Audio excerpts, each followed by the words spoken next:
ছোট্ট এক ধরনের পিঁপড়া আছে না, আমরা চিনি তো, যে খুদি পিঁপড়া, সিলেটের আঞ্চলিক ভাষায় খুদি পিঁপড়া বলে।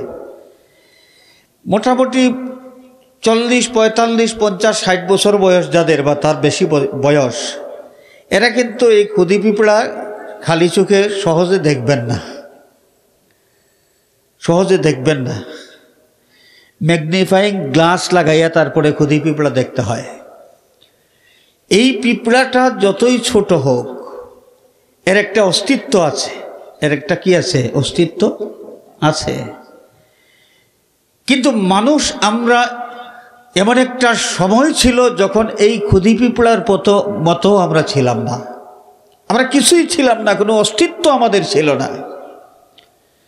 আল্লাহ পাক জানিয়ে দিচ্ছেন, ইন্না খলাকনাল ইনসান, অস্তিত্বহীনতার থেকে মানুষকে আমি অস্তিত্বে আনয়ন করেছি, তাকে সৃষ্টি করেছি। কি থেকে সৃষ্টি করেছি? মানুষকে আল্লাহ রাব্বুল আলামিন কি ওই যে দামি দামি ওই যে ইয়াকুত পাথর, জমরুদ পাথর, এই দামি দামি পাথর দিয়ে সৃষ্টি করেছেন? তারপরে স্বর্ণ, হীরা, এগুলি দিয়ে সৃষ্টি করেছেন না। আল্লাহ পাক বলেন, ইন্না খলাকনাল ইনসানা মিন নুতফাতিন আমশাজ, আমি মানুষকে সৃষ্টি করেছি মিশ্রিত তরল পদার্থের এক বিন্দু থেকে। মিশ্রিত তরল পদার্থ এমন, কাপড়ে লাগানো থাকলে ওই কাপড় নাপাক হয়ে যায়, এমন একটা মিশ্রিত তরল পদার্থ থেকে সৃষ্টি করা হয়েছে মানুষকে, যেই তরল পদার্থটা কাপড়ে লাগলে ওই কাপড়টা কি হয়ে যায়, নাপাক হয়ে যায়। ওই কাপড় ধৌত না করলে এই কাপড় পরে আর নামাজ পড়া যায় না। তাহলে এই মিশ্রিত তরল পদার্থের বিন্দু, এই বিন্দুটা পাক না নাপাক? নাপাক। নাপাক এক বিন্দু মিশ্রিত তরল পদার্থ থেকে আল্লাহ রাব্বুল আলামিন মানুষকে সৃষ্টি করেছেন। এই ইতিহাসটা আমাদেরকে স্মরণ করে দিয়া আল্লাহ পাক আমাদেরকে বুঝাইতে চান যে মানুষ, তুমি বাহাদুরি করো, তুমি অহংকার করো, তুমি অহমিকা করো, তুমি দাম্ভিকতা করো, তোমার কি যোগ্যতা আছে, তোমার সৃষ্টির মূল যেটা, সেই সৃষ্টির মূল যেটা, এটাই তো নাপাক একটা বস্তু। সেই নাপাক বস্তু থেকে তোমাকে সৃষ্টি করা হয়েছে, আবার তুমি বড়াই করো, তোমার কি অধিকার আছে বড়াই করার? ইন্না খলাকনাল ইনসানা মিন নুতফাতিন আমশাজিন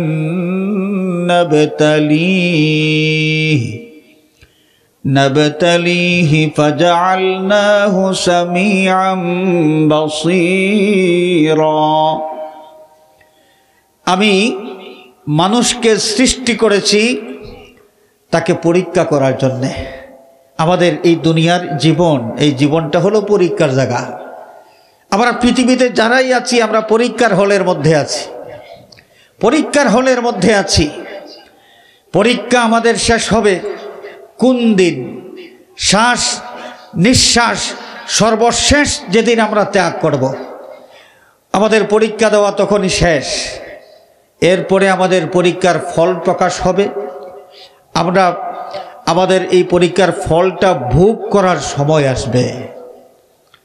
হাজিরিন কেরাম, আমি আপনাদের খেদমতে আরজ করতে চাই, এই পৃথিবীতে আল্লাহ রাব্বুল আলামিন মানুষ সৃষ্টির যে উদ্দেশ্যের কথা বললেন, যে মানুষকে আল্লাহ পাক পরীক্ষা করবেন, সূরা মুলকের মধ্যে এসেছে, তাবারাকাল্লাযী বিয়াদিহিল মুলকু ওয়া হুয়া আলা কুল্লি শাইইন কাদিরুল্লাযী খালাকাল মাউত الذي خلق الموت والحياة ليبلوكم أيكم أحسن عملا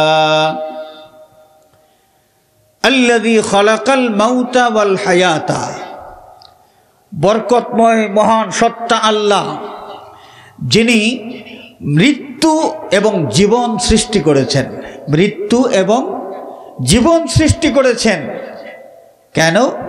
লিয়াবলুয়াকুম আইয়ুকুম আহসানু আমালা, যেন তিনি যাচাই করে নেন এই পৃথিবীতে আসার পর তোমাদের কার আমল কত বেশি উত্তম। সুবহানাল্লাহ। তো আমাদের এই দুনিয়ার জীবনের যত আমল আছে, কার্যাবলী আছে, আমাদের চাল চলন, আমাদের স্বভাব চরিত্র, মানুষের সাথে ব্যবহার, পরিবার পরিজনের সাথে আমাদের আচার ব্যবহার, মা বাবার সাথে আমাদের আচার আচরণ, এই সমস্ত বিষয়গুলোর মাধ্যমে আমরা পরীক্ষা দিচ্ছি, কিন্তু দিয়ে যাচ্ছি, পরীক্ষা দিয়ে যাচ্ছি। পরীক্ষায় পাশ করতে পারবো কখন? যখন আমার দুনিয়ার এই পথ চলা, সেটা ব্যক্তি জীবন হোক, দাম্পত্য জীবন হোক, সামাজিক জীবন হোক, জাতীয় জীবন হোক, আমরা সকল পর্যায়ে আমাদের মনিবের হুকুম পালন করে চলতে পারি। আমাদের মনিব আমাদের জীবন চলার জন্যে যে রুট ম্যাপ দিয়েছেন, এই রুট ম্যাপ ফলো করে আমরা যারা চলতে পারবো, পরীক্ষায় আমরা পাশ করতে পারবো। আমরা যে যত সুন্দর করে আল্লাহর দেওয়া সেই রুট ম্যাপ ফলো করতে পারবো, আমাদের আমলটা তত বেশি সুন্দর হবে। তাহলে এই পরীক্ষায় আমরা পাশ করতে পারবো, রেজাল্ট হবে গোল্ডেন। গোল্ডেন কি?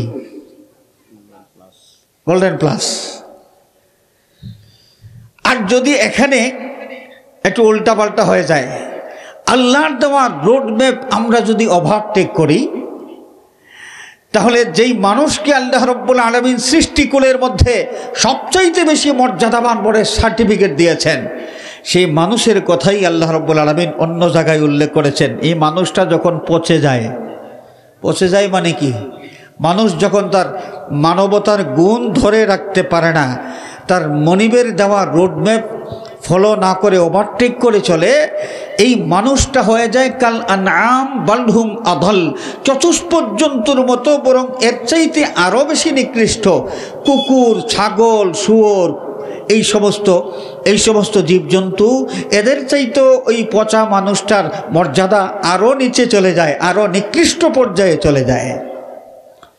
হাজিরিনে কেরাম, তা আমাদেরকে আল্লাহ রাব্বুল আলামিন আমাদের যে ইতিহাসটা স্মরণ করায় দিলেন, ইন্না খলাকনাল ইনসানা মিন নুতফাতিন আমশাজিন, মিশ্রিত তরল পদার্থের এক বিন্দু থেকে মানুষ সৃষ্টি করেছি।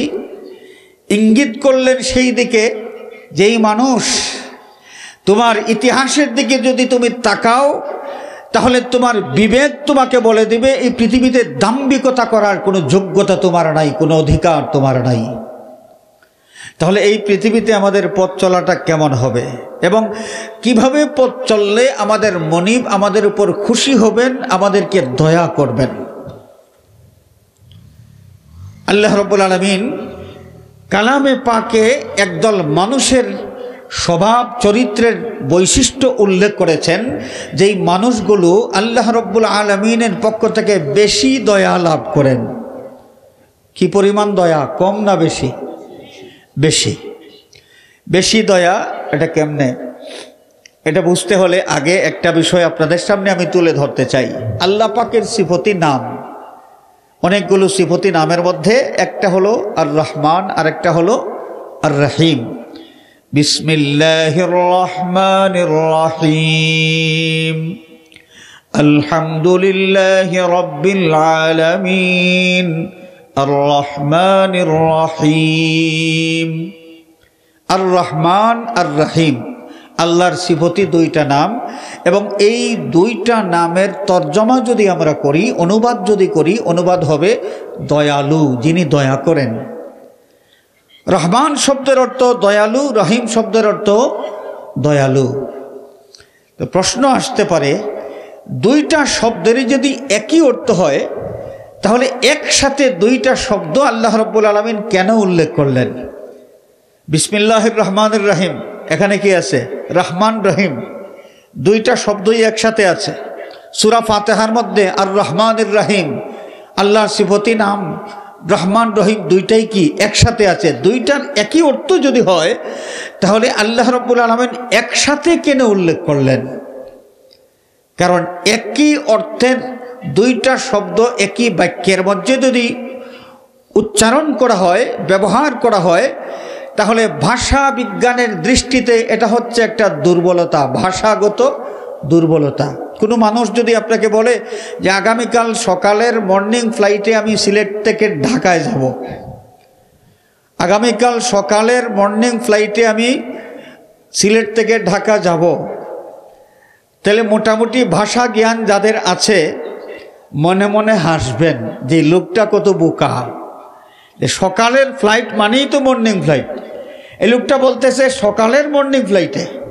যদি বলতো যে সকালের ফ্লাইটে আমি সিলেট থেকে ঢাকা যাব তাহলে হয়তো, অথবা যদি বলতো যে আমি আগামীকাল মর্নিং ফ্লাইটে সিলেট থেকে ঢাকা যাব তাও হইতো।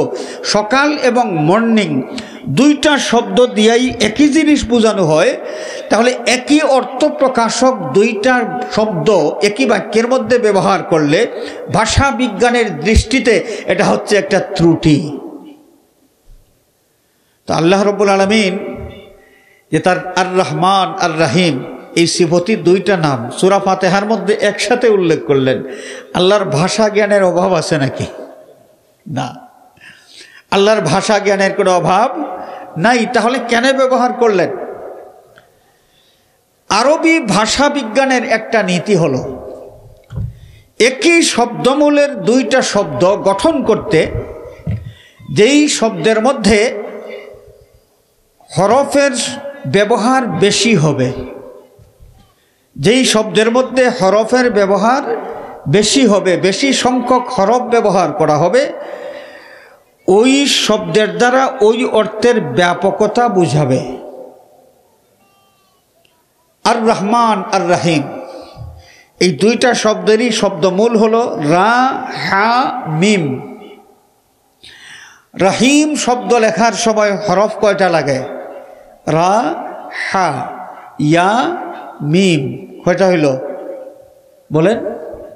রা হা ইয়া মিম কয়টা হরফ? 4টা। রহমান এই শব্দটা লিখতে হরফ কয়টা লাগে? রা হা মিম আলিফ নুন। কয়টা? 5টা।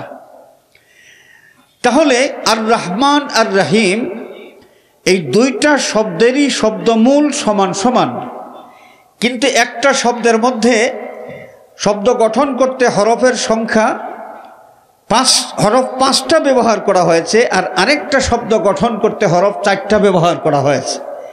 একটা শব্দের মধ্যে হরফের সংখ্যা বেশি, আরেকটার মধ্যে হরফের সংখ্যা কি? কম। আরবি ভাষার নীতি হলো কাসরাতুল মাবানি তাদুল্লু আলা কাসরাতিল মাআনি। কোনো শব্দ গঠন করতে হরফ যদি বেশি ব্যবহার করা হয় তাহলে ওই শব্দের অর্থের ব্যাপকতা বেশি থাকে। এই শব্দের অর্থের কি থাকে? ব্যাপকতা বেশি থাকে। যেমন দয়া, আল্লাহ রাব্বুল আলামিন দয়া করেন,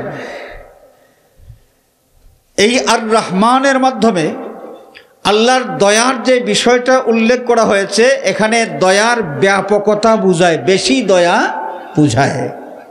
আর রহিম শব্দের মাধ্যমে আল্লাহর যে দয়ার কথা বোঝানো হয়েছে এখানে আর রহমানের চাইতে আর রহিম শব্দের অর্থে যেই দয়া, এই দয়ার ব্যাপকতা একটু কম।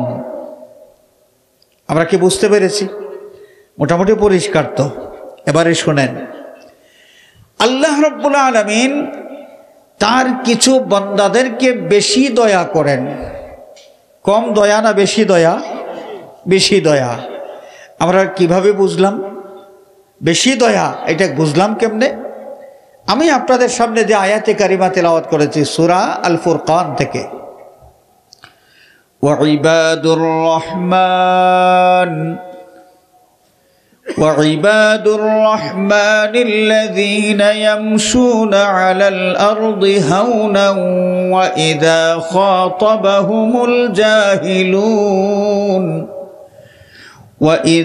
خاطبهم الجاهلون قالوا سلاما।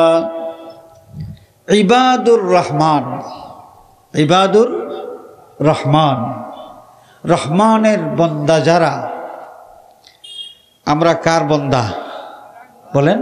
আরো জোরে বলেন, আরো জোরে বলেন। আল্লাহর বান্দা তো। আল্লাহ রাব্বুল আলামিন বলছেন ওয়া ইবাদুর রহমান। এইভাবে বলতেন যে ওয়া ইবাদুল্লাহ, ওয়া ইবাদুল্লাহ। আল্লাহর বান্দারা, আল্লাযীনা ইয়ামশুনা আলাল আরদি হাওনা, আল্লাহ পাক এখানে তার জাতি নামের পরিবর্তে আর রহমান সিফতির নাম উল্লেখ করে বলতেছেন ইবাদুর রহমান, রহমানের বান্দা যারা। এই সিফতি নাম উল্লেখ করার মাধ্যমে আল্লাহ রাব্বুল আলামিন এখানে বুঝাই দিচ্ছেন যে এই যে সমস্ত বান্দাদের কিছু বৈশিষ্ট্য, চারিত্রিক বৈশিষ্ট্য এখানে উল্লেখ করা হবে, এরা সেই সমস্ত মানুষ যারা আল্লাহ রাব্বুল আলামিনের পক্ষ থেকে অনেক বেশি দয়া পাওয়ার অধিকারী হয়ে থাকেন। সুবহানাল্লাহ। আল্লাহর পক্ষ থেকে দয়া এরা কম পাবেন না বেশি পাবেন? আরো জোরে বলেন, বেশি পাবেন। ইবাদুর রহমান, রহমানের বান্দা যারা, এদের চারিত্রিক বৈশিষ্ট্য কি হবে? যারা আল্লাহর পক্ষ থেকে বেশি দয়া লাভ করার অধিকারী হয়ে থাকেন, এদের চারিত্রিক বৈশিষ্ট্য কি থাকবে? আল্লাযীনা ইয়ামশুনা আলাল আরদি হাওনা, একটা বৈশিষ্ট্য হলো এরা পৃথিবীতে বিনীতভাবে চলাফেরা করবেন। তাদের মধ্যে কোনো অহংকার থাকবে না, দাম্ভিকতা থাকবে না, তকব্বুরি থাকবে না। হাজিরিনে কেরাম, এই পৃথিবীতে অনেক সময় অনেক মানুষের মধ্যে আমরা লক্ষ্য করি, হয়তোবা মানুষটা খুবই সুন্দর, তার সৌন্দর্যের বড়াই তিনি করতে শুরু করেন। হয়তোবা কোনো মানুষের সম্পদের পরিমাণ বেশি, তার সম্পদের বড়াই করতে শুরু করেন। হয়তোবা কোনো মানুষ হজ করেছেন 10 বার, তার হজের বড়াই করতে শুরু করেন। হয়তোবা কোনো মানুষ তাহাজ্জুদের নামাজ নিয়মিত পড়েন, তিনি তার তাহাজ্জুদের নামাজের বড়াই শুরু করেন। হয়তোবা কোনো মানুষের জ্ঞান বেশি, তার জ্ঞানের বড়াই শুরু করেন। হয়তোবা কোনো মানুষের সার্টিফিকেট বেশি, তিনি তার সার্টিফিকেটের বড়াই শুরু করেন। মাঝে মাঝে দেখি কোনো মানুষকে আল্লাহ রাব্বুল আলামিন কোনো বিশেষ নেয়ামত যখন বেশি দিয়ে থাকেন, নেয়ামত বেশি পাওয়ার পর তিনি নিজে বড়াই শুরু করেন, যেখানে বেশি নেয়ামত দাতা যে আল্লাহ, সেই আল্লাহর কাছে তিনি বিনীত হওয়ার কথা যে আল্লাহ রাব্বুল আলামিন আমাকে এমন নেয়ামত দিয়েছেন যেটা সচরাচর অন্য কোনো মানুষকে আল্লাহ পাক দেন নাই, তাহলে আল্লাহ পাক দয়া করেছেন। সেই আল্লাহর দয়ার কথা স্মরণ করে যেখানে তিনি বিনীত হওয়ার কথা, সেইখানে তিনি বিনীত না হয়ে তিনি নিজের শ্রেষ্ঠত্ব নিয়ে চিন্তা করতে শুরু করেন। মিস্টার ইবলিস কত বড় আবিদ ছিল, আবিদ, ইবাদত গুজার, এবং সে ছিল মুআল্লিমুল মালাইকা। 6.5 লক্ষ বছর ফেরেশতাদের উস্তাদগিরি করেছে যে ইবলিস, সেই ইবলিস ছিল জান্নাতে। কোথায় ছিল? জান্নাতে ছিল। আল্লাহ রাব্বুল আলামিন তাকে বললেন, উখরুজ মিনহা ফাইন্নাকা রাজিম, তুমি জান্নাত থেকে বিতাড়িত হয়ে যাও, এখানে তোমার জায়গা নাই, এখানে তোমার জায়গা নাই, কারণ তুমি অহংকারী। আল্লাহ পাক বলেছেন আবা ওয়াস্তাকবারা, অহংকার করে নাফরমানি করেছে। মাটির তৈরি আদম, এটা চিন্তা করে সে নিজেকে আদমের চাইতে শ্রেষ্ঠ মনে করেছে। ওই যে মাটির তৈরি স্লোগান, এটা কিন্তু ইবলিস থেকে শুরু হয়েছে। অনেক মানুষ বর্তমানে বলে না যে নবী মাটির তৈরি, নবী মাটির তৈরি, নবীর মাটির তৈরি, মুখে ফেনা চলতেছে এই বক্তব্য দিয়া। আরে বাবারে, নবী মাটির তৈরি না হীরার তৈরি, তোমার তো এই কথা চিন্তা না করলেও চলে। তোমার চিন্তা করা দরকার, যেই নবী পেয়েছ সেই নবীর আনুগত্য কতটুকু করতে পেরেছ। নবী কিসের তৈরি এটা নিয়ে তোমার মাথা ঘামানোর কি দরকার? আর মাটির তৈরি তো একজন, তিনি হচ্ছেন বাবা আদম আলাইহিস সালাতু ওয়াস সালাম। দ্বিতীয় কোনো মানুষকে আল্লাহ রাব্বুল আলামিন মাটি দিয়ে তৈরি করেছেন, এইটা তো আল্লাহ জানান নাই। আল্লাহ জানিয়েছেন আদম সন্তান যারা, এদেরকে মিশ্রিত তরল পদার্থ থেকে সৃষ্টি করেছেন। আদম সন্তানকে কি থেকে সৃষ্টি করেছেন? মিশ্রিত তরল পদার্থ থেকে সৃষ্টি করেছেন। আর মাটির তৈরি কায়া একমাত্র আমাদের বাবা আদম আলাইহিস সালামের। তো আমাদের নবীজি মাটির তৈরি না নূরের তৈরি না হীরার তৈরি, এই নিয়ে বিতর্ক কি দরকার রে বাবা, কি দরকার আছে? আমাদের নবীর ইতিহাসটা কি এত সোজা? আমাদের নবী পাক সাল্লাল্লাহু আলাইহি ওয়াসাল্লামের মানব রূপের ইতিহাস মাত্র 63 বছরের। কতদিনের? মানব রূপে নবী মুহাম্মদ সাল্লাল্লাহু আলাইহি ওয়াসাল্লামের ইতিহাস মাত্র 63 বছরের। এর আগে আমাদের নবী ছিলেন, আরও আগে ছিলেন। কখন ছিলেন? বাবা আদম আলাইহিস সালামকে সৃষ্টির আগে ছিলেন। আরও আগে কখন ছিলেন? যখন আরশ ছিল না, কুরসি ছিল না, লৌহ ছিল না, কলম ছিল না, জান্নাত ছিল না, জাহান্নাম ছিল না, আসমান ছিল না, জমিন ছিল না, সৃষ্টিকুলের মধ্যে কোনো কিছুর অস্তিত্ব ছিল না। একমাত্র সৃষ্টিকর্তার অস্তিত্ব ছিল। আল্লাহ পাক সর্বপ্রথম যাকে সৃষ্টি করলেন তিনি হচ্ছেন হকিকতে মুহাম্মদী, জাতে মুহাম্মদী সাল্লাল্লাহু আলাইহি ওয়াসাল্লাম, এবং তিনি ছিলেন নূর। কি ছিলেন? নূর। সে নূর হয়ে নূর হয়ে নূর হয়ে আস্তে আস্তে আস্তে আস্তে হজরতে আবদুল্লাহ রাদিয়াল্লাহু আনহু, আবদুল্লাহর কপাল মোবারক থেকে সেই নূর আমেনার মধ্যে, এবং সেই আমেনার গর্ভের মধ্যে জসদে মুহাম্মদী মানব রূপের এই কায়া সৃষ্টি করার পর ওই কায়া দিয়া নূরে মুহাম্মদী, জাতে মুহাম্মদী, হাকিকতে মুহাম্মদী সাল্লাল্লাহু আলাইহি ওয়াসাল্লামকে কাভারিং করে আল্লাহ রাব্বুল আলামিন পৃথিবীতে পাঠিয়েছেন। আল্লাহ নবী মানব রূপে পৃথিবীতে শোভাগমন করলেন। এই হচ্ছে আমাদের নবীজির দ্বিতীয় পর্বের ইতিহাস। মাত্র 63 বছরের এই ইতিহাসের দিকে তাকাইয়া বলবা যে নবী মাটির তৈরি? বিবেকটা কোন জায়গায় আছে? বিবেকটা কোন জায়গায়? নবী যদি এখানে মাটির তৈরি হন, তাহলে আদম আলাইহিস সালাতু ওয়াস সালামকে যখনও সৃষ্টি করা হয় নাই, তখনও আমাদের নবী আল্লাহ রাব্বুল আলামিন নবুয়ত কাকে দিয়েছিলেন? আমাদের আল্লাহ পাক যে নবুয়তটা দান করলেন, নবীজি বললেন কুনতু নাবিয়্যান ওয়া আদামু বাইনাল মা'i ওয়াত তিন। পানি এবং মাটির মধ্যে যখন আদম গোড়াগড়ি করেন, ওয়া আদামু বাইনার রূহি ওয়াল জাসাদ, আদম আলাইহিস সালাতু ওয়াস সালাম তার কায়া সৃষ্টি করা হয়েছে, জীবন তখনও পান নাই। আমাদের নবী বলেন যে আমি তখনও নবী। সুবহানাল্লাহ, তখনও নবী। এই নবুয়তটা আল্লাহ পাক কাকে দান করেছিলেন? কাকে দান করেছিলেন? তখন কি এই যে মাটির কায়াওয়ালা মুহাম্মদ সাল্লাল্লাহু আলাইহি ওয়াসাল্লাম ছিলেন?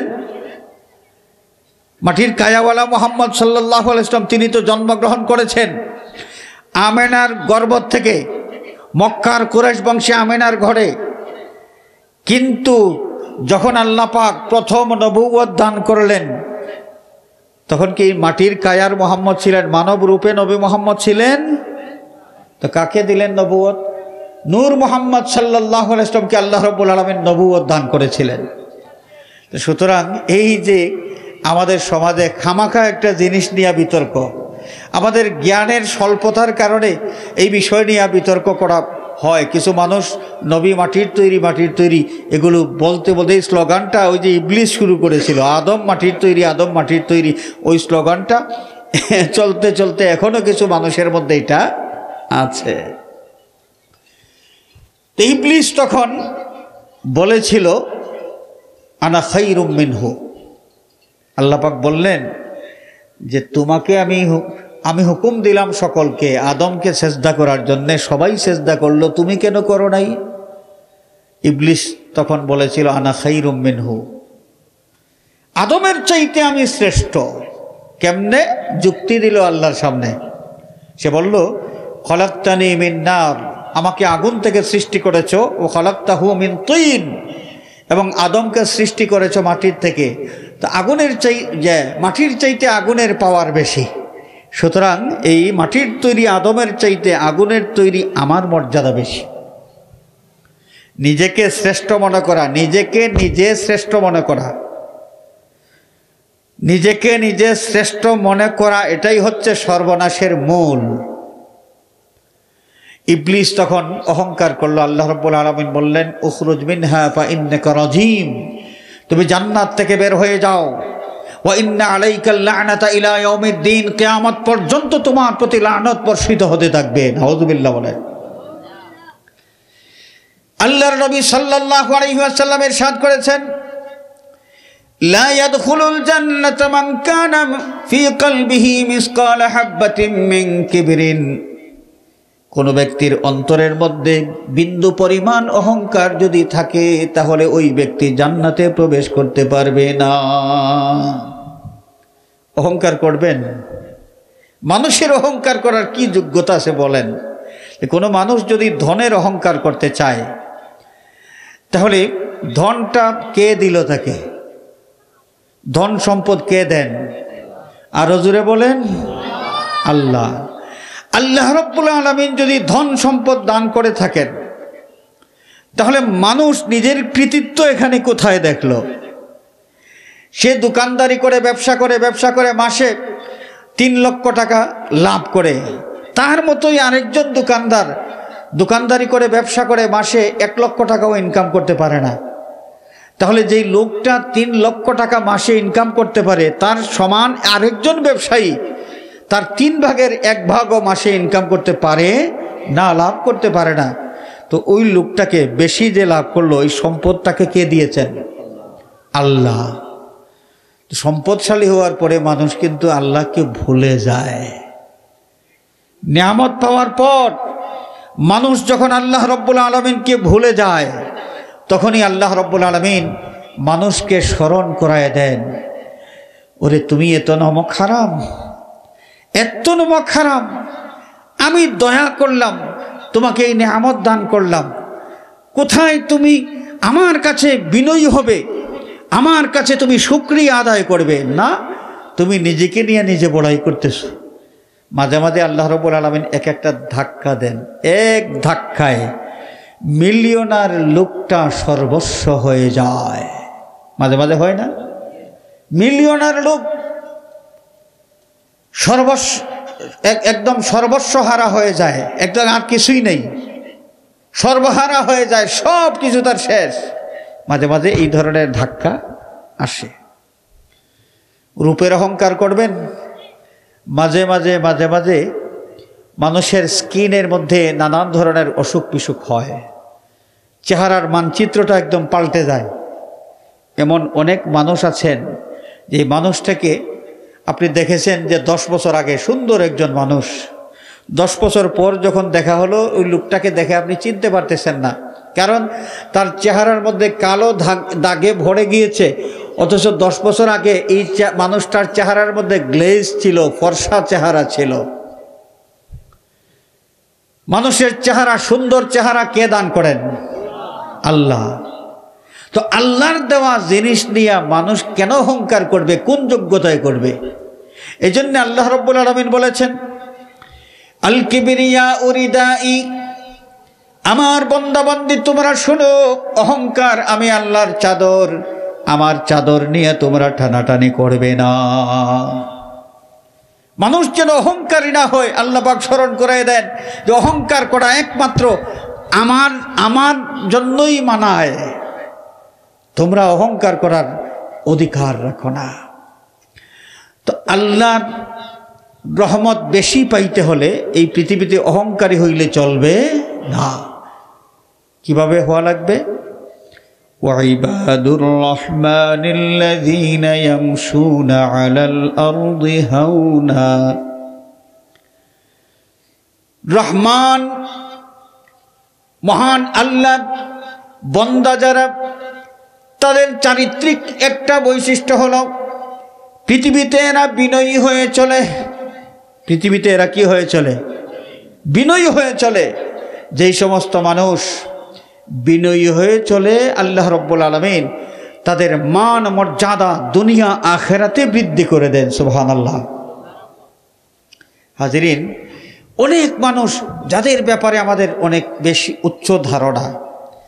আমি একটা কথা বলি, আল্লামা ফুলতলি সাহেব কিবলা রহমাতুল্লাহ আলাইহি সম্পর্কে আমার ধারণা ছিল, যখন আমি ছোট ছিলাম আমার ধারণা ছিল যে হযরত সাহেব কিবলা রহমাতুল্লাহ আলাইহি এত উঁচু পর্যায়ের একজন মানুষ, না জানি তিনি যে খাটের মধ্যে শয়ন করেন, তার ঘুমানোর খাটটা, তার পালংটা কত দামি, কত সুন্দর, আর তার ঘুমানোর বিছানা যেটা, এটা কত আরামের বিছানা। এটা আমি মনে করতাম যে হযরত সাহেব কিবলা রহমাতুল্লাহ আলাইহি তার বিত্ত বৈভব কি কম ছিল? দামি একটা পালং, এটা তার নিজের ব্যবহারের জন্য তিনি তৈরি করা, এটা তো সহজ বিষয় ছিল। আমি ধারণা করতাম যে অনেক দামি একটা খাট তিনি ব্যবহার করেন, আর অনেক দামি অনেক আরামের বিছানা ব্যবহার করেন।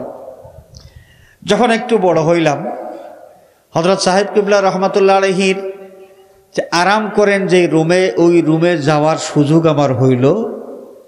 তার বিছানা দেখে আমি দস্তুর মতো অবাক হয়ে গেছি। আমার ধারণা এবং বাস্তবতার মধ্যে আকাশ পাতাল তফাত। আমি কি ধারণা করেছিলাম আর দেখলাম কি।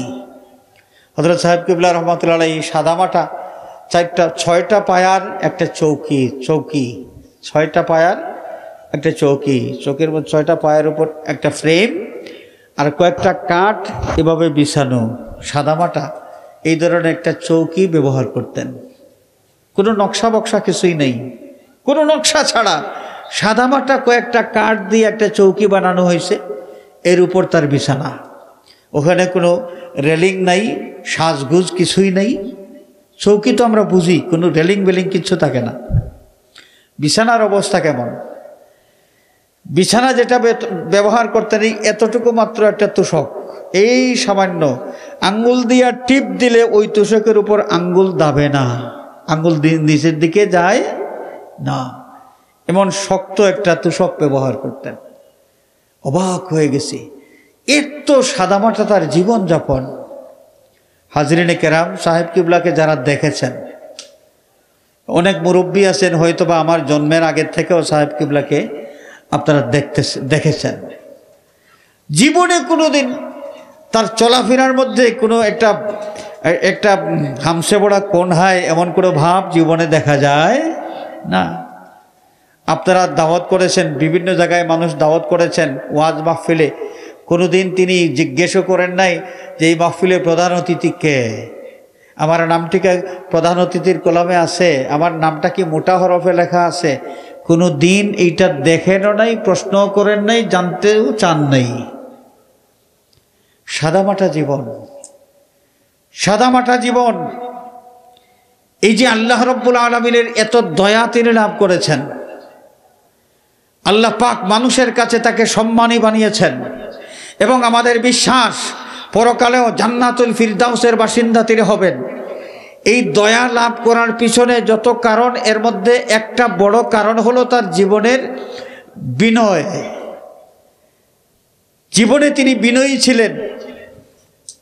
তিনি ছাত্রদেরকে পড়াইতেন, রমজানুল মোবারকে কোরআন শরীফের শিক্ষা যখন দিতেন, আমার ওয়ালিদ মোহতরমের কাছ থেকে আমি গল্প শুনেছি। সাহেব বাড়িতে যখন কোরআনে পাক শিক্ষার জন্যে বিভিন্ন স্থান থেকে শিক্ষার্থীরা জমা হতেন রমজানুল মোবারকে, যেই যুগে রাইস মিল ছিল না, অ্যাভেলেবল ছিল না, ঢেকি দিয়া ধান থেকে চাউল বের করা হতো। সাহেব কিবলা রহমাতুল্লাহ আলাইহি নিজে ঢেকির মাধ্যমে ধান থেকে চাউল বের করতেন। সেই চাউল পরিষ্কার করে রান্না বান্না করতেন নিজের হাতে। চিৎকার করে বলি সুবহানাল্লাহ। নিজের হাতে রান্না বান্না করতেন। একদিন রান্না করতে গিয়ে হাত পুড়ায় ফেলেছিলেন, যেই দাগটা হযরত সাহেব কিবলার সারা জীবন ছিল এই হাতের মধ্যে। যারা দেখেছেন আপনাদের তো জানাই আছে, এই দাগ নিয়েই কিন্তু তিনি দুনিয়া থেকে বিদায় হয়েছেন। এই দাগটা তার শরীরের মধ্যে পড়েছিল, আগুনের পোড়া দাগ। আর আগুনে কেন পড়ল? যে কোরআনে পাক শিক্ষার্থী যারা, এই শিক্ষার্থীদেরকে রান্না বান্না করে খাওয়ানোর জন্যেই তার হাতটা তিনি পুড়াইতে হয়েছে। সুবহানাল্লাহ, কত বিনয়ী ছিলেন। একদিন আমার জীবনের ঘটনা আমি বলি, আমার জীবনের ঘটনা। একদিন সাহেব কিবলার ঘরে আমরা খাইতে বসেছি, কয়েকজন, অনুমান 6 জন মানুষ হব, আমরা খাইতে বসেছি। হঠাৎ করে দেখি যে পাকঘরের দিক থেকে ভাতের বউল হাতে নিয়ে সাহেব কিবলা আমাদের টেবিলে এনে দিচ্ছেন। আমরা তো থতমত খেয়ে গেছি, হাই হাই সর্বনাশ, আমরা ভাত খাবো আর আমাদের ভাতের বউল সাহেব কিবলা পাকঘর থেকে এনে দিবেন। আমরা দাঁড়িয়ে গেছি এবং আমরা কিংকর্তব্য বিমূঢ় হয়ে গেছি, আমরা কি করব। আমাদের এই অবস্থা দেখে আমাদেরকে তিনি বললেন, তোমরা এমন করতেছো কেন? মানুষের খেদমত করলে আল্লাহর রহমত পাওয়া যায়, আল্লাহর দয়া পাওয়া যায়। তো আমাকে একটু আল্লাহর রহমত পাওয়ার একটু সুযোগ তোমরা দাও, আমি একটু খেদমত করি। সুবহানাল্লাহ, সুবহানাল্লাহ। বিনয় কাকে বলে? ওয়াইবাদুর রহমানিল্লাযীনা ইয়ামশুনা আলাল আরদি হাওনা, রহমানের বান্দা যারা, অর্থাৎ আল্লাহ রব্বুল আলামিনের কাছ থেকে যারা বেশি বেশি দয়া পাওয়ার অধিকার রাখেন, তাদের চারিত্রিক বৈশিষ্ট্যের একটা হলো এই জমিনে তারা বিনয়ী হয়ে চলাফেরা করবেন, কোনো ধরনের অহংকার তাদের মধ্যে থাকবে না। 2 নম্বর, وَإِذَا خَاطَبَهُمُ الْجَاهِلُونَ قَالُوا سَلَامًا, কোনো মানুষ যদি তার সাথে খারাপ ভাষা ব্যবহার করে, খারাপ কোনো আচরণ করে, তাহলে খারাপের জবাব খারাপ ভাষা দিয়া তারা দেন না, বরং ক্বালু সালামা, তখন তারা সালাম বলেন। সালাম মানে ভাই তুমিও নিরাপদে থাকো, আমাকেও নিরাপদে থাকতে দাও, আমি তোমার সাথে ঝগড়া করতে চাই না। এই সালাম শব্দটার একটা ব্যাখ্যা আছে তাফসীরের কিতাবের মধ্যে লেখা, যে একজন মানুষ এমন খারাপ ব্যবহার করলো যেই ব্যবহার করার কারণে ঝগড়া বাঁধানোর প্রয়োজন হয়ে যায়। সাধারণত একজন মানুষ ঝগড়া করতে পারে, এমন অবস্থা হয়ে যায়। কিন্তু আল্লাহ রাব্বুল আলামিনের পক্ষ থেকে যারা বেশি দয়া পাওয়ার অধিকারী হয়ে যান, এদের চারিত্রিক বৈশিষ্ট্য হয়ে থাকে, কেউ খারাপ ব্যবহার করলেও তারা কিন্তু খারাপ ব্যবহার দিয়া তার জবাব দেন না, তার সাথে ঝগড়ায় লিপ্ত হয়ে যান না, বরং সুন্দর ভাষা ব্যবহার করার মাধ্যমে তাকে জবাব দেন। সুবহানাল্লাহ বলেন। এই জন্য আমাদের নবী করিম সাল্লাল্লাহু আলাইহি ওয়াসাল্লাম এই শিক্ষাটা আমাদেরকে দিয়েছেন, যে এই শিক্ষা গ্রহণ করলে আল্লাহর পক্ষ থেকে বেশি দয়া আমরা লাভ করতে পারি। আল্লাহর হাবিব সাল্লাল্লাহু আলাইহি ওয়াসাল্লামের ইরশাদ ফরমান, সিল মান কাতাআকা, কোন মানুষ যদি তোমার সাথে সম্পর্ক ছিন্ন করতে চায়, তুমি সম্পর্ক ছিন্ন না করে সম্পর্ক জুড়ে চলার চেষ্টা করো, সম্পর্ক রক্ষা করে চলার চেষ্টা করো। ওয়াফু আম্মান যালামাক, যে তোমার প্রতি জুলুম করেছে তাকে তুমি মাফ করে দাও। ওয়া আহসিন ইলা মান আসাআ ইলাইক, তোমার সাথে কেউ যদি দুর্ব্যবহার করে তাহলে তুমি তার জবাবে দুর্ব্যবহার তার সাথে করবে না, বরং তুমি করবে সদ্ব্যবহার। সুবহানাল্লাহ, সদ্ব্যবহার। আমাদেরকে কেউ যদি বলে, মনে করেন যে একজন মুরব্বী মানুষ, তার ছেলের বয়সী একজন মানুষ মুরব্বী মানুষটার নাম ধরে বলল, অমুক ভাই,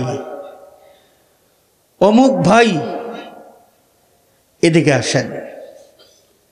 তো মুরব্বী তো খারাপ লাগার কথা, যে তার বাপের সমান আমি নাম ধরে তো ডাকলো, নাম তো ধরলই, আবার সে চাইতেছে আমি তার কাছে যাব।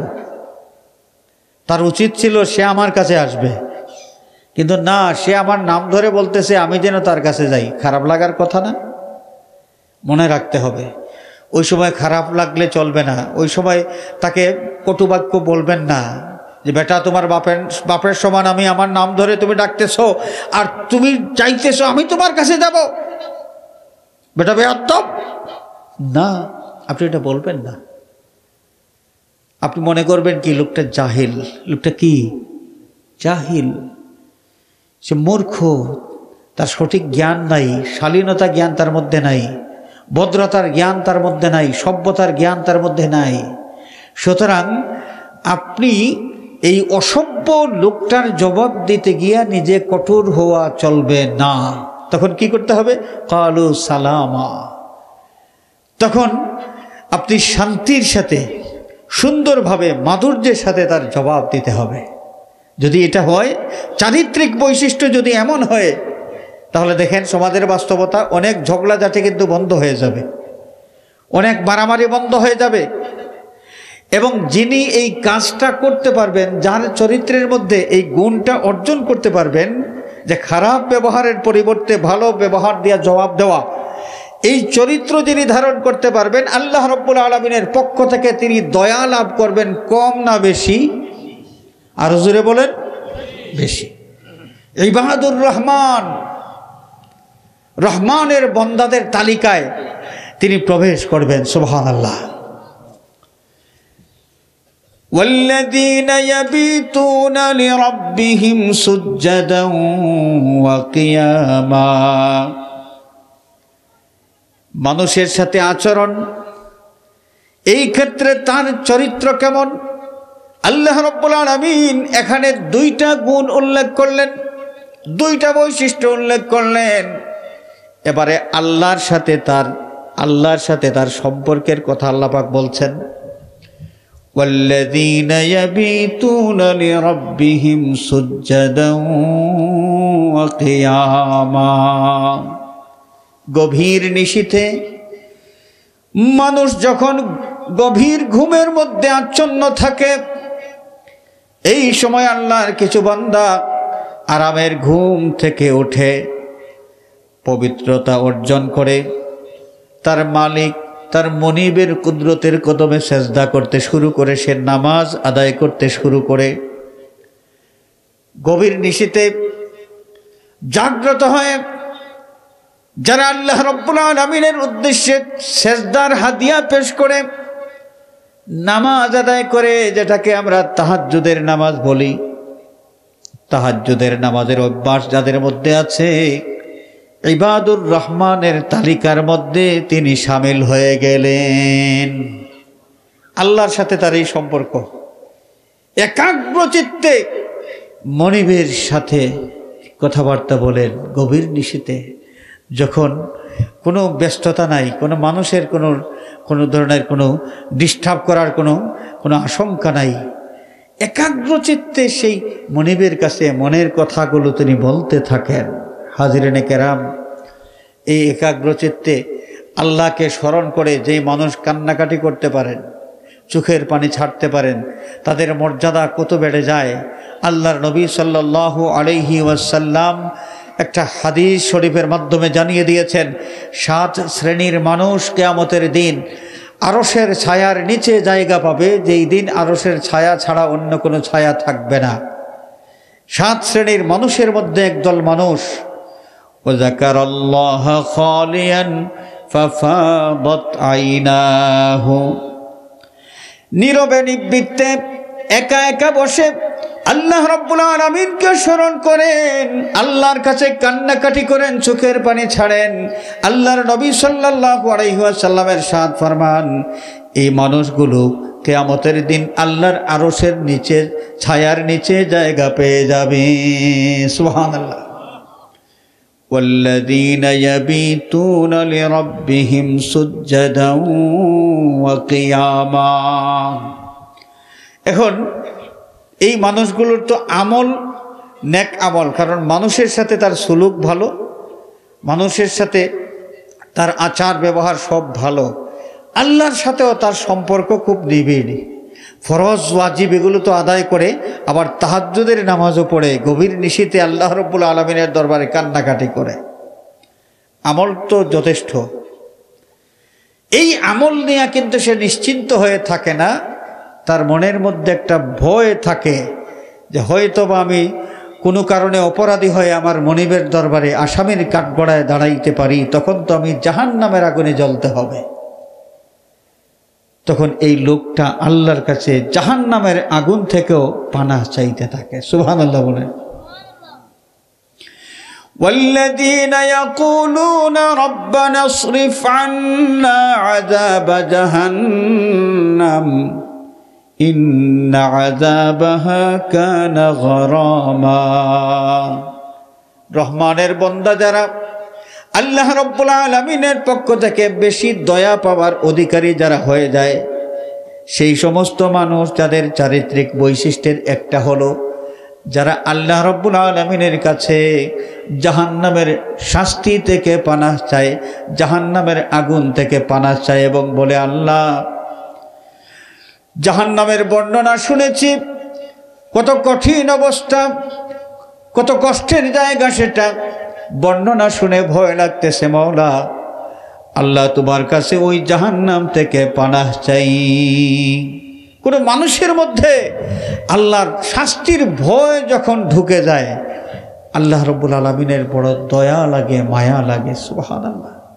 আল্লাহ পাক বড় বেশি মায়া করেন সেই মানুষগুলোকে যারা আল্লাহর শাস্তির ভয়ে সব সময় প্রকম্পিত থাকেন। তো রহমানের পক্ষ থেকে বেশি দয়া পাওয়ার উপযুক্ততা অর্জন করতে হলে কি লাগবে? এই আল্লাহর কাছে জাহান্নামের আগুন থেকে পানাহ চাইতে হবে। আল্লাহর ভয় অন্তরের মধ্যে, শাস্তির ভয় অন্তরের মধ্যে জাগাতে হবে। দেখেন, একটা লোক সারা জীবন কাফন চুরি করত, সারা জীবন।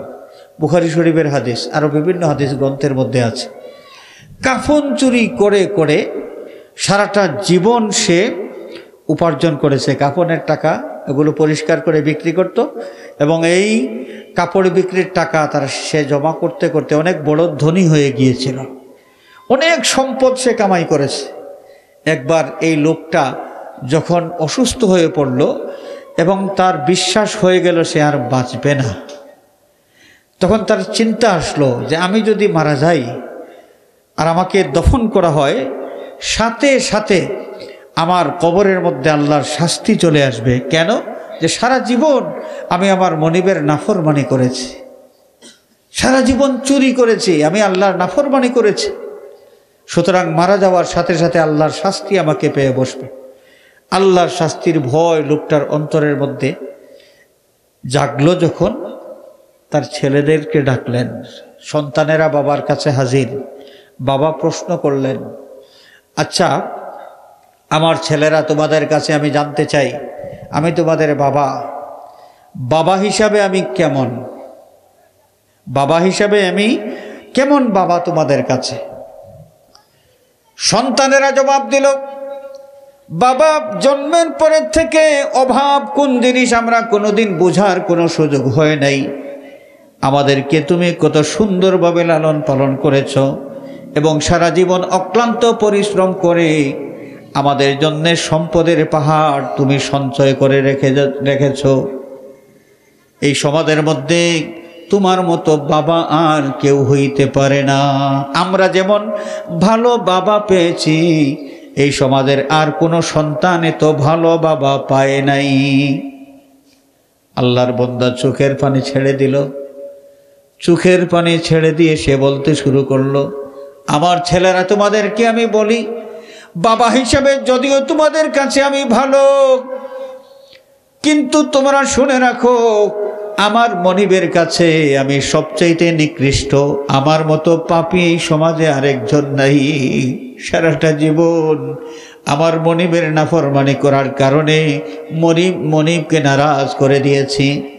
আমার সন্তানেরা তোমাদেরকে ওসিয়ত করে যাই, আমি মারা যাওয়ার পরে আমাকে তোমরা দফন করবে না, বরং আমার লাশটা পুড়াইয়া ছাই বানিয়ে দিয়ে সাগরের মধ্যে নিক্ষেপ করবে।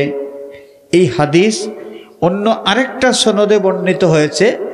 সেই রেওয়ায়াতের মধ্যে এসেছে যে আমার লাশ পোড়াইয়া ছাই বানাইয়া ওই ছাইগুলো তোমরা বিভিন্ন পাহাড়ের মধ্যে নিক্ষিপ্ত করবে। একটা পাহাড়ে না, বিভিন্ন পাহাড়ের মধ্যে একটু একটু একটু একটু করে ছাই তোমরা ছিটাই দেবে। কিছুদিন পরে লোকটা মারা গেলেন। বাবার ওসিয়ত মোতাবেক সন্তানেরা তাদের বাপের লাশ দফন না করে লাশটা তারা পুড়াইয়া ছাই বানিয়ে সেই ছাই সাগরের মধ্যে অথবা পাহাড়ের মধ্যে তারা নিক্ষেপ করলো। তো আল্লাহ রব্বুল আলামিন তিনি তো ছাই হোক আর যাই হোক সব কিছুকে আবার জিন্দা করতে পারেন। ইন্নামা আমরুহু ইযা আরাদা শাইআন আন ইয়াকুলা লাহু কুন ফায়াকুন। যে কোনো ঘটনা ঘটানো যখন ইচ্ছা করেন আল্লাহ, তখন বেশি আয়োজন করা লাগে না, মিস্ত্রি ডাকতে হয় না, ইঞ্জিনিয়ার ডাকতে হয় না, কোন বললেই হয়ে যায়। আল্লাহ পাক হুকুম করেছেন, লোকটার সমস্ত ছাইগুলো একত্রিত হইল এবং আল্লাহ রাব্বুল আলামিন এই লোকটাকে আবার জিন্দা করে ফেললেন। সুবহানাল্লাহ। জিন্দা করার পর আল্লাহ পাক প্রশ্ন করলেন যে আমি যে তোমাকে আবার জিন্দা করতে পারবো, তুমি কি এটা বিশ্বাস করতে না? লোকটা জবাব দিলেন, আল্লাহ আমি তো বিশ্বাস করতাম, তুমি যদি বিশ্বাস করতে তোমাকে আবার জিন্দা করতে পারবো, তাহলে তোমার লাশটা পোড়াইয়া ছাই বানিয়ে সাগরে নিক্ষেপ করার জন্য তোমার সন্তানদেরকে তুমি কেন হুকুম দিয়েছ? এই লোকটা তখন আল্লাহ রাব্বুল আলামিনের দরবারে কান্নাকাটি করতে শুরু করলো এবং বলল, আল্লাহ সারাটা জীবন তোমার নাফরমানি করে আমি জীবনটা কাটিয়েছি। যখন আমি মারা যাব আমার মনে হয়েছে, তখন আমি চিন্তা করেছি মারা যাওয়ার সাথে সাথে তোমার শাস্তি আমাকে পেয়ে বসবে। আল্লাহ তোমার শাস্তির ভয় যখন আমার অন্তরের মধ্যে জেগে গিয়েছে, তখন তোমার শাস্তির ভয়ে আমার সন্তানদেরকে আমি বলেছি আমার লাশটা দফন না করে তারা পুড়াইয়া ছাই বানিয়ে যেন ওইটা নিক্ষেপ করে দেয়। আল্লাহ রাব্বুল আলামিনের মায়া লাগলো। যেই লোকটার অন্তরের মধ্যে আল্লাহর শাস্তির ভয় জাগ্রত হয়েছিল, এটা জানার পর শোনার, আল্লাহ তো এমনিই জানেন, আল্লাহ তো এমনিই জানেন। আল্লাহ রাব্বুল আলামিনের মায়া লাগলো, তাকে ঘোষণা দিলেন যে আমি তোমার গোটা জিন্দেগির সমস্ত অপরাধ মাফ করে দিলাম। হাজরিনে কেরাম, আল্লাহর শাস্তির ভয় আমাদের অন্তরের মধ্যে যেন জাগ্রত থাকে। যদি এই বিষয়টা আমাদের অন্তরে আমরা সব সময় হাজির রাখতে পারি, তাহলে আমাদের আমল সুন্দর থাকবে। এই পৃথিবীতে যে পরীক্ষার জন্য আল্লাহ রাব্বুল আলামিন আমাদেরকে পাঠিয়েছেন, সেই পরীক্ষায় কিন্তু আমরা পাশ করতে পারবো। আর যদি ভুলে যাই, মানুষ আমরা তো ভুলে যাই, ইয়া আইয়ুহাল ইনসানু মা গাররাকা বিরাব্বিকাল কারীম الذي خلقك فسواك فعدلك في أي صورة ما شاء في أي صورة ما شاء ركبك। মানুষ যখন আল্লাহ ভুলে যায়, আল্লাহ পাক বলেছেন তোমরা সুদ খাইও না, সুদ খাওয়া হালাল না হারাম। ঘুষ খাইও না, ঘুষ খাওয়া হালাল না হারাম। মানুষ যখন চিন্তা করে, হারে সুদের মতো অত মজার বিষয় আর নাই, ব্যবসা বাণিজ্য করে টাকা কামাই করতে হলে তো অনেক পরিশ্রম লাগে, কিন্তু সুদের সাথে যদি জড়িয়ে যাই তাহলে কোনো পরিশ্রম নাই। নাকে তেল দিয়া ঘুমাবো আর রাশি রাশি টাকা আমার ঘরে আসতে থাকবে। এটা মজার জিনিস কে ছাড়ে? মানুষ দুনিয়ার ধান্দার মধ্যে পড়ে, সে আল্লাহর নিষেধাজ্ঞা ভুলে যায়, তার মানে আল্লাহ পাককে ভুলে যায়। মানুষ যখন আল্লাহ ভোলা হয়ে যায়, তখনই আল্লাহ রাব্বুল আলামিন ডাক দিয়ে বলেন, ইয়া আইয়ুহাল ইনসান মা গাররাকা বিরাব্বিকাল কারীম। তোমার দয়াময় আল্লাহর ব্যাপারে, তোমার দয়াময় রবের ব্যাপারে কোন জিনিস তোমাকে ধোঁকার মধ্যে ফেলে দিয়েছে? আর যদি কোনো মানুষের চিন্তার মধ্যে থাকে যে যদিও সুদ খাইলে আমি অনেক বেশি টাকা কামাই করতে পারবো, কিন্তু আমার মনিব তো আমাকে নিষেধ করে দিয়েছেন, আমার জন্য হারাম করে দিয়েছেন, যদি আমি আমার মনিবকে নারাজ করি তাহলে জাহান্নামের আগুনে জ্বলতে হবে। তখন জাহান্নামের আগুনের ভয় যদি অন্তরের মধ্যে জাগ্রত থাকে, ওই লোকটার সুদ খাইতে পারে না। পৃথিবীতে আমরা বিনয়ী হয়ে চলবো, অহংকার বর্জন করে চলবো, অহংকারী হব না।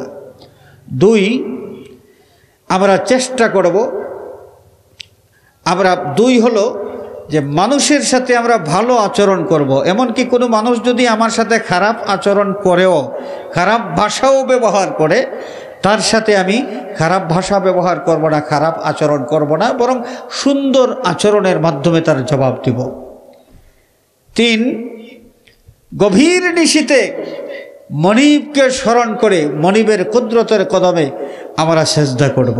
আমরা তাহাজ্জুদের নামাজ আদায় করার চেষ্টা করব এবং গভীর রাতে আল্লাহ রাব্বুল আলামিনের দরবারে চোখের পানি ছাড়ার চেষ্টা করব।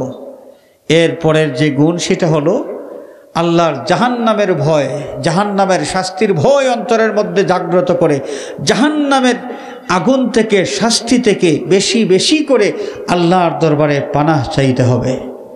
এই গুণগুলো যদি আমরা অর্জন করতে পারি, আরও আছে অনেক, এই গুণগুলো যদি আমরা অর্জন করতে পারি তাহলে ইবাদুর রহমানের তালিকায় কিন্তু আমাদের নামটা অন্তর্ভুক্ত হয়ে যাবে। রহমানের অর্থাৎ আল্লাহর পক্ষ থেকে যেই সমস্ত বান্দারা বেশি রহমত লাভ করতে পারবেন তাদের কাতারে আমরা শামিল হতে পারবো। আল্লাহ রাব্বুল আলামিন এই তৌফিক যেন আমাদেরকে দান করেন। সবাই বলি আমিন। ওয়া আখিরু দাওয়ানা আনিল হামদুলিল্লাহি রাব্বিল আলামিন। সাল্লাল্লাহু আলা সাইয়্যিদিনা ওয়া মাওলানা মুহাম্মদ وعلى آله وأصحابه وسلم. صلى الله على سيدنا ومولانا محمد وعلى آله وأصحابه وسلم. اللهم آمين. الحمد لله رب العالمين والصلاة والسلام على سيدنا ومولانا وشفيعنا ووسيلتنا محمد وآله وأصحابه وأهل بيته أجمعين. اللهم صل على بدر التمام. اللهم صل على نور الظلام. اللهم صل على مفتاح دار السلام. اللهم صل على الشفيع في جميع الأنام. أي الله মেহেরবানি করে আজকের এই মুবারক মাহফিল আউয়াল থেকে আখির পর্যন্ত কবুল ফরমাও। মাহফিলের সওয়াবের হাদিয়া সোনার মদিনায় দয়াল নবী পাকের খেদমতে পৌঁছায়া দাও। तमाम পৃথিবীর মুমিন মুমিনাত কবরবাসীর আরওয়াহে পাকে পৌঁছায়া দাও। আল্লাহ বাবা শাহজালাল শাহপরান 360 আউলিয়া মুর্শিদুল মুর্শিদিন আল্লামা ফুলতুলি সাহেব কিবলা রহমাতুল্লাহি আলাইহি, হযরত বিস্কুটি সাহেব কিবলা রহমাতুল্লাহি আলাইহি সহ পৃথিবীর যেখানে তোমার যত ওলি আরাম করেছেন तमाम আউলিয়ায়ে কেরামের আরওয়াহে পাকে সওয়াবের হাদিয়া পৌঁছায়া দাও। আয় আল্লাহ বৃহত্তর লস্করপুর এলাকার तमाम মুর্দেগানের আরওয়াহে পাকে সওয়াবের হাদিয়া পৌঁছায়া দাও। বিশেষ করে তোমার যে মকবুল মাহবুব ওয়ালির ইসালে সওয়াব উপলক্ষে আজকের এই আয়োজন, আল্লাহ পীরে কামিল হযরত মাওলানা মুনতাজ আলী সাহেব রহমাতুল্লাহি আলাইহির রূহে পাকে সওয়াবের হাদিয়া পৌঁছায়া দাও।